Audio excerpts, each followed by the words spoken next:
Du coup, pour commencer, présente-toi, tu dis pourquoi t'es là. Je vais faire un deck profile True Draco. Voilà. Avec Kokoyo, celui qui est premier de Je joue True Draco. Je vais faire un petit deck profile. Un Dynamite, parce qu'il est limité à 1. Le Bosch Monster, parce qu'il peut tuto Apocalypse, qui fait un peu rager les adversaires. 2 Maiden. Je la joue pas à 3 pour une autre raison. Mais elle permet d'aller tuto les monstres. Ce qui est bien, c'est que elle a plus de défense. Vu que les autres monstres True Draco n'ont pas assez de défense. Vu qu'on a Diagramme et retour, certains monstres ne peuvent pas passer à la défense de Maiden. 3 Ignis, parce que l'Imagie héritage pour draw et d'ici pour aller recycler 3 et draw 1. Trop fort. Des borders en main. Ça, c'est très fort parce que tous les adversaires ne s'attendent pas à voir en main et ça dit que aucun joueur ne peut activer d'effet de montre. Donc ça évite de se prendre des end-traps et des trucs comme ça. D'accord, et j'ai cru que ça t'a bien servi ça. Ah oui, c'est grâce à ça que j'ai mis 2-0 à tout le monde. Enfin, à part un fast star, mais une petite exception. 3 diagrammes classiques, 2 terraforming pour les tutos diagrammes, 3 héritages pour aller piocher et péter les magies pour faire typhon sur les magies et pièges sur le terrain. 3 disciples, c'est très important parce que dans le deck, on a des ressources et il faut surtout les recycler.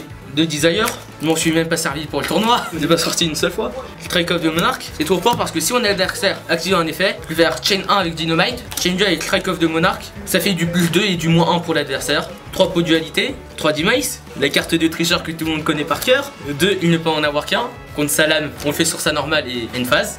Skill Drain, trop fort, même si on a des borders. 3 Summon Limit, ça contre presque tous les decks. Erupt, malheureusement on peut pas avoir d'extra quand on joue ça. 3 Apocalypse, classique pour diviser l'attaque par 2 et péter les magies pièges. Et retour qui est x1 et qui m'a vraiment pas servi. On va passer au side, le 3ème border qui m'a été utile contre Farta, contre Paléo et Salam. Fissure. Si on fait ça sur Salam et qu'on commence, il peut pas revenir parce que tous les effets de mon Salam ça s'active depuis le cimetière.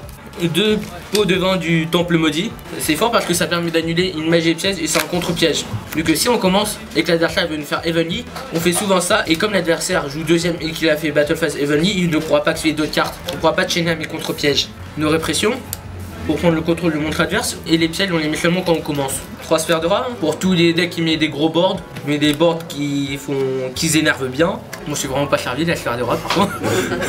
En impérial, bon tout le monde connaît la finale contre SS là. Tristan il a mis ça et le joueur Tristan il est en mode oh malheureusement il avait aucun SS. Jugement, trop fort. Le dernier il ne peut en avoir qu'un. Et la carte qui m'a fait gagner à chaque fois, Evenly. Alors du coup, maintenant tu pars pour l'Europe, tu vas jouer le même deck? Je sais pas, savoir. Tu sais déjà avec qui tu vas aller? Oui, avec mes parents. D'accord. D'accord, bah nous on te souhaite bonne chance. Est-ce que tu as un dernier mot du coup à dire? J'aimerais remercier James, Axel, Dorian, Doufman, Face, Erwan, Tristan, Sofiane, Mehdi et tous les autres membres de la team TCM, Training Card Mania, ça Montignon, Moulignon, à Moulignon. Le genre c'est Ludo, il est super sympa, la boutique est super cool. Et on a 2 joueurs qui ont fini premier de France, moi et Tristan, nous sommes tous les deux dans cette boutique. Félicitations à toi. Merci.